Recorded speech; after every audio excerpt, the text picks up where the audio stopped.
Бақыттың дәмі бар 19 дағды. Бақытты болу әр адамның таңдауы. Тек сырттай қарағанға біреудің жолы болғыш, өмірден алғаны көп сияқтанады. Шын мәнінде әр адамның бойында бақыттың шамасын өсіретін дағдыларды дамыту қажет. Біздіңше өмірді бақытты ететін 19 дағды бар екен. Араласу. Көп адаммен араласу жетістіктің кепілі. Біреу қажет болған телефонды тауып берсе, біреу керек сайтты айтады. Басқа біреу маңызды адаммен таныстырады. Және біреу санаға қонымды ақыл айтады. Бәрімен мықты достық орнату шарт емес. Кез келген уақытта қалаған нәрсеңді сұрай алатындай, өтініш айта алатындай, ұсыныс жасарлықтай байланысты үзбеу керек. Әрине, тек өзара ортақ байланыс жайында айтып отырмыз. Сен де өзгенің ұсынысы мен өтінішіне ашық бол.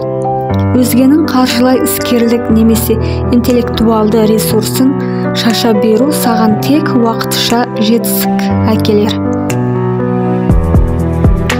Тым қарапайым болма. Мықты қабілетің мен дарының бола тұра, шаң басқан бұрышта өміріңді өткізіп алуға болады.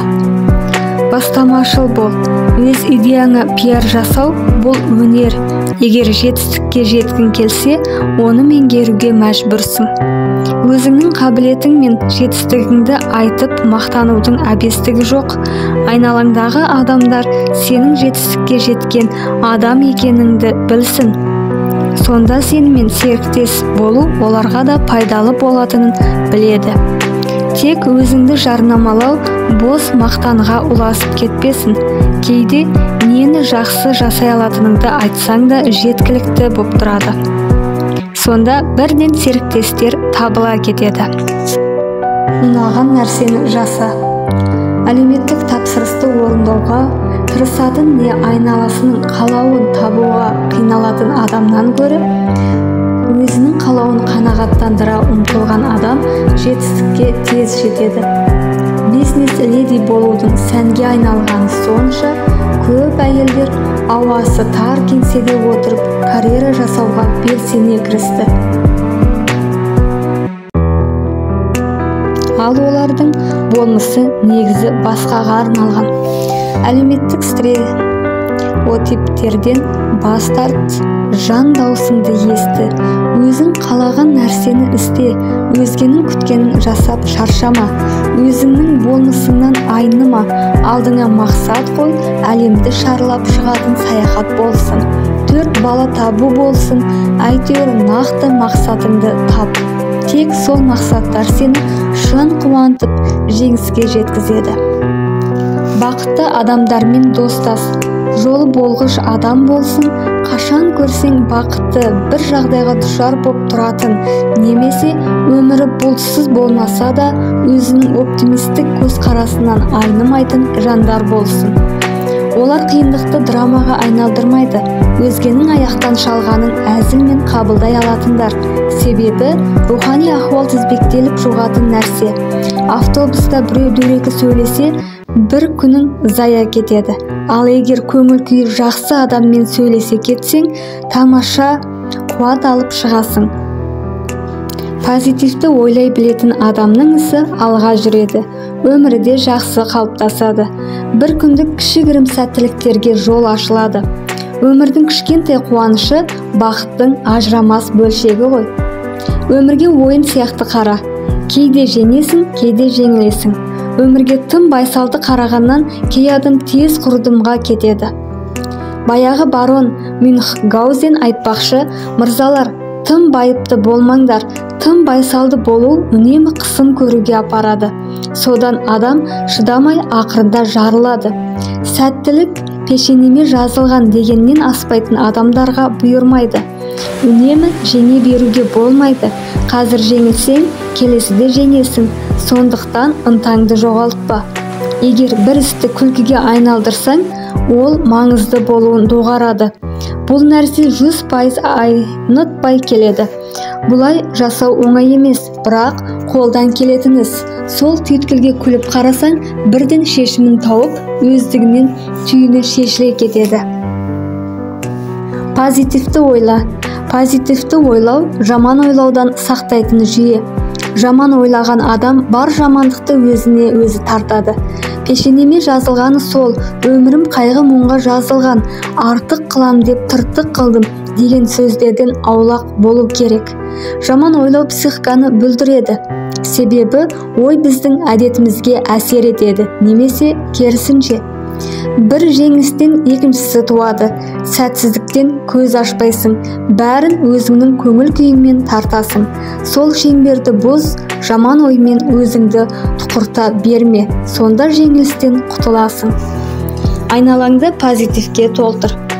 Тек қорқынышты кино көріп үйренсең, газеттен тек қылмыстық хабарларды оқысаң, ендеше сәттілік есік қағады деп күтпе. Бақыт есік қағу үшін оны өзіңе тарта білу керек. Әдемі заттармен, керемет күйлермен, мейірімді адамдармен, жақсы көретін жануарларыңмен. Жүрегіңе тек жақсылықты енгізсең, өзіңді қуанышқа, бақытқа, сәттілікке бағыттайсың. Күлімсіреп жүр. Физиологтардың айтуынша, өзіңді жымиып жүруге дағдыландыру шынайы күлкі сияқты жағымды бола бастайды. Мимикалық бұлшықеттер белсенді жұмыс істесе, тамырлар ашылып, миға оттегі дер кезінде жетеді. Орталық жүйке жүйесі эндорфин бөледі. Сондықтан адам әлде қайда көңілді әрі оптимист бола бастайды.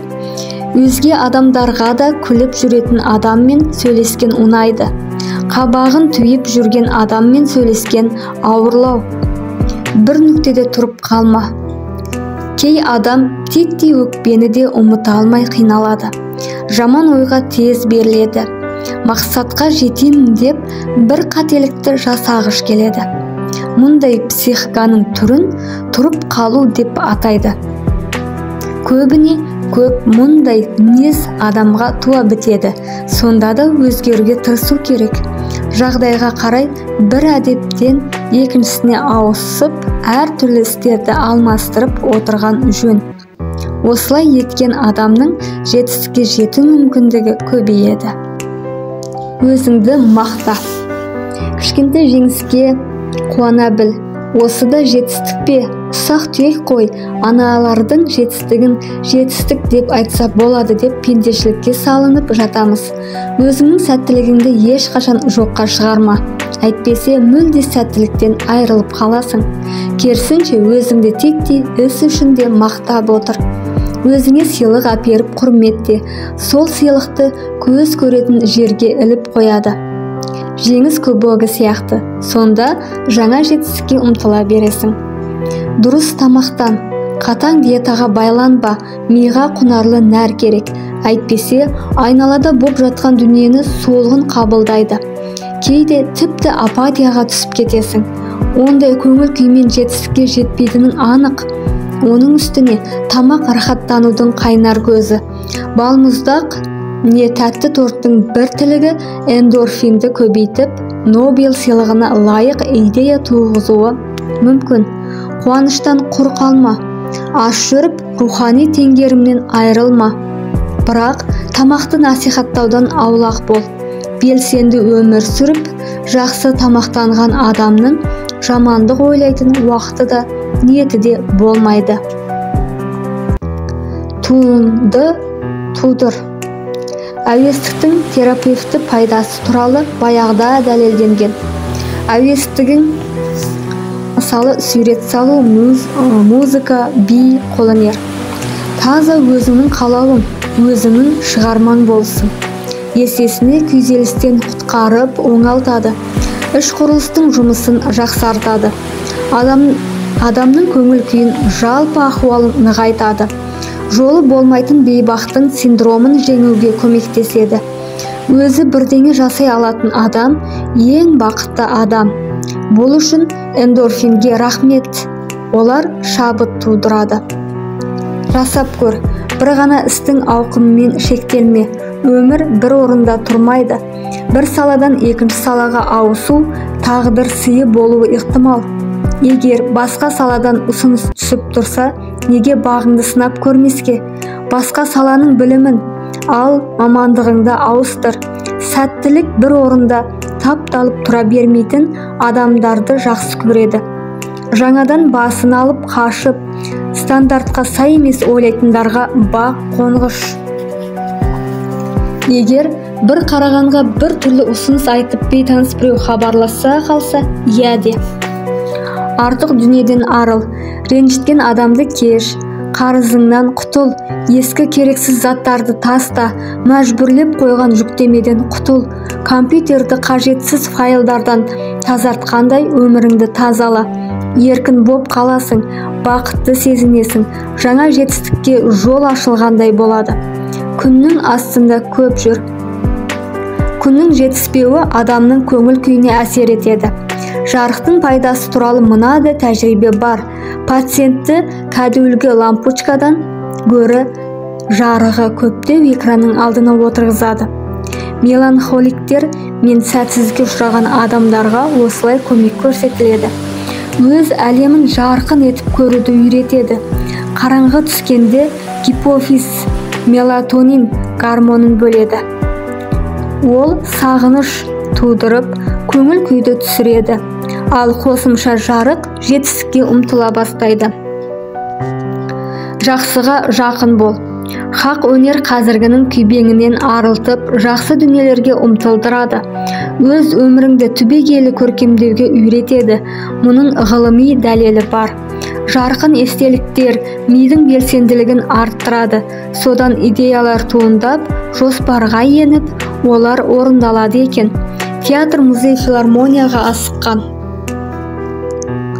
Табиғатпен үйлесімді бол. Қала сыртындағы қысқа ғана демалыс керемет күш-қуат береді. Жалаң аяқ шөпте жүгір, ағаштың қабығына қол тигіз, орманның жұпар иісін иіске, өзеннің тасқынын тыңда, қыста қарды кешіп жүр. Саябақтағы серуеннің өзі ашу мен шаршауды жояды. Дене қимылы, интеллектуалды шығармашылық, көңіл күй резервін босатады. Бар күшіңді дұрыс бағытта жұмсай бастайсың. Өзіңе бой тұмар тауып ал. Кішкентай жұмсақ ойыншық не жүзік болсын, саған өміріңдегі бақытты сәттерді еске салатын бір зат болсын. Әрдайым өзіңмен алып жүруге ыңғайлы болсын. Мұнда плацебо эффекті туралы болмақ. Бойтұмар сәттілікті тартатынына сенім нық болсын. Сонда жетістікке жете бастайсың. Тек тым үдетіп жіберме. Бойтұмар керек, бірақ таза ниет пен сақтық одан да керегірек. Жолым болғыш дегенге сен. Өз өміріңнен сәттіліктің нышанын табу оңай. Қуануға себеп жоқ сияқтанады. Ал шын мәнінде тағдырдың таңдауы саған түсіп тұр. Басыңда баспанаң бар, аш емессің, өмірлік таңдау жасайтын мүмкіндігің бар. Жақсы дүниенің бәрін тізіп шық, өзің үшін қуанып қал. Өзіңді жолы болғыш сезінсең, жетістіктің жарты жолына жеткенің. Осындай капитал мен мәреден шыққан адам бақытты, аз ғана еңбектенсең болғаны.